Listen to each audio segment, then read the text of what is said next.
जय माता दी। जय मां कामाख्या। मां भगवती जगज्जननी आदिशक्ति भवानी, आह्लादिनी शक्ति, कष्ट निवारिणी, दुख निवारिणी, महिषासुर मर्दिनी, चंडमुंड नाशिनी, सिंह वाहिनी, पापनाशिनी, क्लेश नाशिनी, दुरितापहारिणी, शत्रु संग विधारिणी, आपको सुखी रखे, स्वस्थ रखे, प्रसन्न रखे। रहस्यमयी ज्ञान की दुनिया में आपको लेके चलते हैं। देव राधा ट्रस्ट सत्यवाणी चैनल से आप धर्म के ऊपर आपके कुछ शंकाओं के प्रश्न के उत्तर सुन रहे हैं।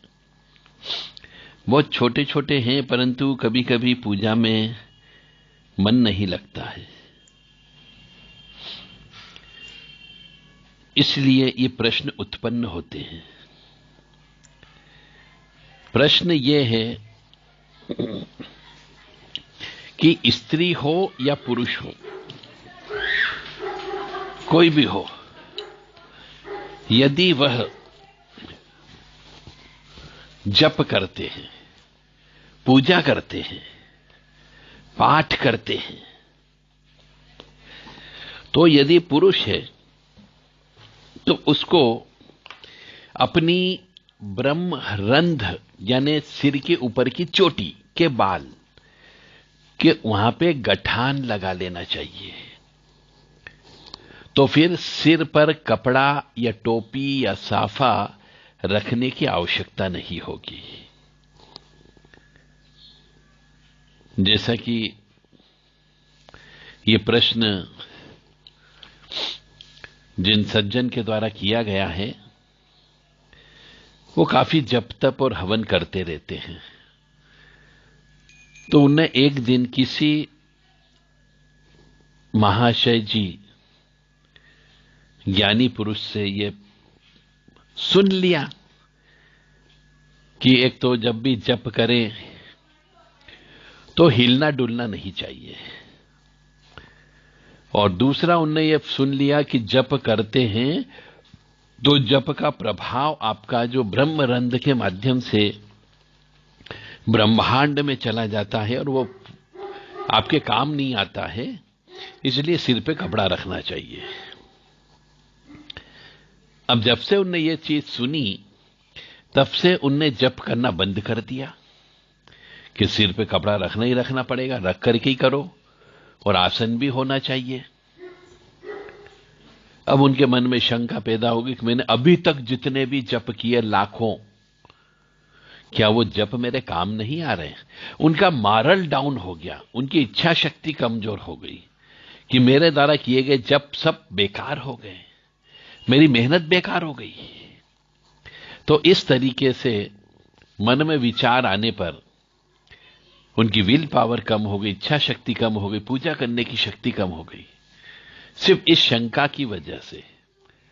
तो मैं सभी साधक मनुष्यों को, या जो पूजा करते हैं ज्यादा, जो जप तप करते हैं, जो देवी मां की उपासना करते हैं, भैरव जी की उपासना करते हैं, हनुमान जी की उपासना करते हैं, मैं बार बार आपको एक ही चीज कई बार बता चुका हूं, अभी फिर से मैं बता रहा हूं इसका स्पष्टीकरण के लिए, कि जमीन के अंदर जब जमीन को हम शुद्ध करते हैं, पहले कोई भी खेत वगैरह बोते हैं तो उस खेत की अच्छे से सफाई होती है, नींदाई होती है, गुड़ाई होती है, हल चलता है, बखर चलता है। उसके बाद उसमें जब वर्षा हो जाती है या पानी छोड़ देते हैं, जब पानी सूख जाता है थोड़ा बहुत, उसके बाद में हम खेत को अच्छा मुआयना करते हैं कि हाँ ये साफ स्वच्छ हो गया है, तब उसके अंदर अपन अनाज के दाने डालते हैं, बीज डालते हैं। इसी प्रकार से जब आध्यात्म की लाइन में भी जप करते हो, तप करते हो, हवन करते हो, पाठ करते हो, प्रार्थना करते हो, स्तुति बोलते हो, तो उस समय पे आपको पहले तो जिस जगह ये सब किया जाता है वो शुद्ध, स्वच्छ और पवित्र होना चाहिए, यानी स्थान की शुद्धता होनी चाहिए। स्थान में कोई भी सूतक पातक वाला कोई भी काम न हो, आसपास भी सूतक न हो, जिस जगह किए जाए उसके दीवार से लगा हुआ कोई भी लेटरिन बाथरूम नहीं होना चाहिए, और साथ ही साथ में अपन भी स्वयं भी पूर्ण रूप से शुद्ध, स्वच्छ और पवित्र हो। स्वच्छ कपड़े पहने जाए, अच्छे से ढीले ढाले कपड़े पहने जाए, जिसमें बैठने पर आराम मिलता हो। सुगंधित द्रव्य का छिड़काव किया जाए, सुगंधित इत्र डाल दिया जाए, गोमूत्र से लेपन कर दिया जाए, उस जगह का गाय के गोबर से लीप दिया जाए, और यदि टाइल्स वगैरह हो तो नमक के पानी से पोंछा लगा दिया जाए। यानी इस स्थान की शुद्धता करो। उसके बाद अपने शरीर की, अपने तन की भी शुद्धता करना जरूरी है। तो तन की भी शुद्धता करिए। उसके बाद में जो नियम है जप करने के पहले, कि आपको आचमन करना चाहिए, कि आपका मुंह यदि झूठा है या किसी प्रकार से है तो उसको आचमन के द्वारा माध्यम से पवित्र कर लिया जाता है। आसन हो तो ठीक, न हो तो ठीक। आप ये दिल दिमाग से बिल्कुल निकाल दीजिए कि आपके शरीर की जो मंत्र की ऊर्जा है वो ऊर्जा पृथ्वी में समाहित हो जाएगी। ऐसा नहीं है। बहुत से मनुष्य जब जप तप साधना करते हैं तो चप्पल जूते ही छोड़ देते हैं, नंगे पैर रहते हैं। नवरात्रि में भी आपने देखा होगा, हम जब नवरात्रि मनाते हैं तो बहुत से मनुष्यों को देखा कि वो चप्पल जूते धारण ही नहीं करते, मोजे भी धारण नहीं करते। तो यदि ऐसा होता, ये परंपरा परिपाटी चली आ रही है, तो फिर वो चप्पल जूते तो छोड़ते ही नहीं, आसन नीचे रखते। उनका कोई ना कोई तो चीज पहन सकते थे पैरों में, पर नहीं पहनते हैं। वो कहते हैं हमारी तपस्या है, हम तप रहे, चाहे गर्मी हो, ठंड हो, बरसात हो। तो नंगे पैर रहते हैं जब नवरात्रि में रहते हैं। कुछ कुछ लोग 2 साल 5 साल 10 साल तक चप्पल जूते नहीं पहनते, साधना चल रही सब हमारी। अगर ऐसा होता तो क्या पैरों के माध्यम से उनकी जो साधना है, जप तप का प्रभाव है, क्या वो पृथ्वी माता सोख नहीं लेती? तो वो तो हमेशा खाली रहते। ये परंपरा ही नहीं चलती चप्पल जूते छोड़ने की। इसका मतलब ये है कि चप्पल जूते पहनने से या नहीं पहनने से कोई फर्क नहीं पड़ता। इसीलिए बैठ करके जब आप जप तप करते हैं तो कोई जरूरी नहीं कि आसन हो, यदि हो तो रखिए, और आसन नहीं हो तो कोई आवश्यकता नहीं कि आसन होना ही होना चाहिए। आप तो भगवान को हमेशा आत्मा से याद करिए, दिल से याद करिए और ईश्वर से प्रेम करिए। अपने मन को शुद्ध स्वच्छ पवित्र बनाइए। तरल पदार्थ पानी के माफिक अपने दिल को बना लीजिए, मन को बना लीजिए, ताकि आप उस शक्ति में समाहित हो सके।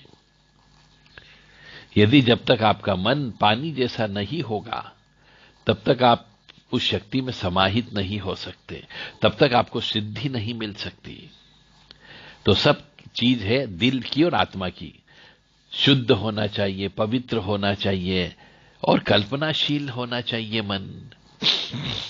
और सबसे बड़ी बात है, आपके मन में, आपके दिल में भोलापन होना चाहिए।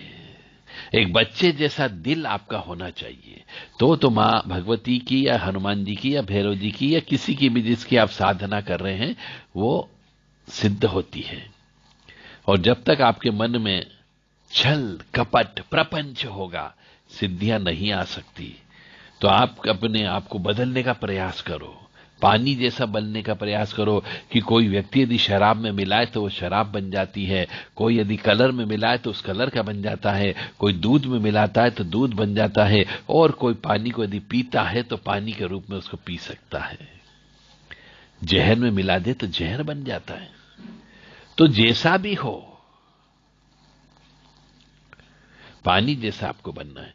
तो ये कोई जरूरी नहीं है कि जप करते समय, पूजा करते समय, स्तुति करते समय आपको आसन होना ही होना। पहली बात, बिल्कुल तर्क वितर्क कुतर्क से आप मेरे से प्रश्न भी कर सकते हो। और भी यदि आपके कोई प्रश्न आते हो तो मुझे मेरे व्हाट्सएप पे आप भेज दें संदेश के माध्यम से 9893128047। रही बात फिर सिर पे कपड़ा रखने की, तो सिर पे कपड़ा रखने की हमारे यहां पुराने जमाने से परंपरा चली आ रही कि या तो जटा रखें, तो जटा को बांध करके रखा जाता है, एक चोटी बांध दी जाती है, तो उस दौरान कपड़ा रखने की आवश्यकता नहीं होती है। और जिनकी जटा नहीं होती है उनको पगड़ी बांधना चाहिए, ताकि ब्रह्म रंध्र में कोई नकारात्मक ऊर्जा प्रवेश न करे। कुछ लोग टोपी पहनते हैं, कुछ लोग काली टोपी पहनते हैं, कुछ लोग सफेद टोपी पहनते हैं, कुछ लोग गोल टोपी पहनी जाती है। और कुछ लोग साफा पहनते हैं, कुछ पगड़ी पहनते हैं, और कुछ लोग पूजा के वक्त में रुमाल रख लेते हैं। तो ये इसलिए है उन लोगों के लिए जिनके बाल में गठान नहीं लगाई जा सकती, और जिनके बाल बड़े हैं गठान लगा लीजिए, तो फिर टोपी या कपड़ा रखने की आवश्यकता नहीं है। इसी प्रकार से जो महिला है उनको भी अपने पूजा करते समय अपने बालों को बांध लेना चाहिए। खुले बाल से पूजा नहीं करना चाहिए, क्योंकि खुले बाल अपशकुन की निशानी होती है। मैंने बहुत से घरों में देखा, महिलाएं बाथरूम से निकलती है सिर धो करके, और ऐसे ही खुले सिर से ही, गीले सिर से ही सीधे भगवान के वहां चली जाती है, और उसके बाद में दिया बत्ती करने लगती है, पूजा करने लगती है। तो बाल खुले करके कभी भी भगवान की पूजा नहीं करनी चाहिए। और जब भी मंदिर जाएं, महिलाएं जाएं या पुरुष जाएं, सिर पे कपड़ा रख के ही जाना चाहिए, क्योंकि हमारे जो अन्य धर्म है, सभी धर्मों में सिर पर कुछ न कुछ बांधने का रिवाज बनाया गया है। तो ये इसके पीछे सभी धर्मों ने उस चीज को स्वीकार किया है कि पूजा के वक्त में सिर पर कपड़ा होना चाहिए, या कोई कपड़ा, कोई टोपी वगैरह होना चाहिए, पगड़ी होना चाहिए, साफा होना चाहिए। इसके पीछे का कारण ही केवल यह कि यदि उनके बाल नहीं है तो ब्रह्म रंध्र यानी चोटी का जो भाग होता है, जिसको हम भौंरा कहते हैं, वह खुला हुआ नहीं होना चाहिए। वहां से नकारात्मक ऊर्जा प्रवेश करने की संभावना होती है। इसलिए महिलाओं को भी चोटी बांध लेना चाहिए पूजा के वक्त में, और सिर पर कपड़ा, चुनरी, पल्लू कुछ न कुछ रखना चाहिए। जय माता दी, जय मां कामाख्या। अब शायद आपको समझ में आ गया होगा। और एक प्रश्न और आया है किसी सज्जन के माध्यम से कि साहब, पूजा करते समय हमारा शरीर ऑटोमेटिकली झूमने लगता है, और हम झूमते रहते हैं और हमें आनंद भी आता है। अब क्यों झूमते हमें भी नहीं मालूम, ऑटोमेटिक बैठे बैठे हम धीरे धीरे झूमने लग जाते हैं। तो ये जो झूमने की प्रक्रिया चालू होती है, उनके लिए चालू होती है जिनका ईश्वर से तार जुड़ जाता है। झूमने से क्या होता है, झूमने के लिए वो शक्ति का प्रभाव चालू हो जाता है। कई बार ऐसा देखा गया कि जैसे ही शक्ति आती है वो हिलने लगती है, शक्ति शरीर के अंदर प्रवेश करने के बाद में। और कुछ कुछ मनुष्यों के शरीर में प्रवेश नहीं कर पाती है, परंतु कि ओरा मंडल के अंदर वो उपस्थित होती है, शरीर के साथ चिपकी हुई होती है, तो वो भी शरीर को झूमने का काम कराती है, और मनुष्य को आनंद भी आता है। इसलिए यदि झूम करके भी यदि आप पाठ करते हैं तो कोई आपत्ति नहीं है, उस समय भी जप करते हैं तो भी कोई आपत्ति नहीं है। सिर्फ ईश्वर से प्रेम किया जाता है, चाहे मंत्र जप के माध्यम से करें, चाहे प्रार्थना के माध्यम से करें, और चाहे स्तुति के माध्यम से करें, चाहे हिल डुल करके करें। कोई जरूरी नहीं कि आप स्थायी रूप से चिपक करके बैठ जाओ। आसन हो तो ठीक, न हो तो ठीक, सिर पर भी कपड़ा न हो तो भी कोई फर्क नहीं पड़ेगा। परंतु ऐसा कहा गया है कि ब्रह्मरंध्र को ढका हुआ होना चाहिए प्रार्थना करते समय, ताकि ईश्वर का आशीर्वाद मिलता है, नकारात्मक ऊर्जा नहीं आती है। इसीलिए सिर के ऊपर कपड़ा रखने का हमारे यहाँ पे हिंदू धर्म में और सभी अन्य धर्मों में भी रिवाज बनाया गया है कि जब भी ईश्वर के सामने हम झुकते हैं तो सिर पर कपड़ा हुआ होना चाहिए, तभी आशीर्वाद मिलता है।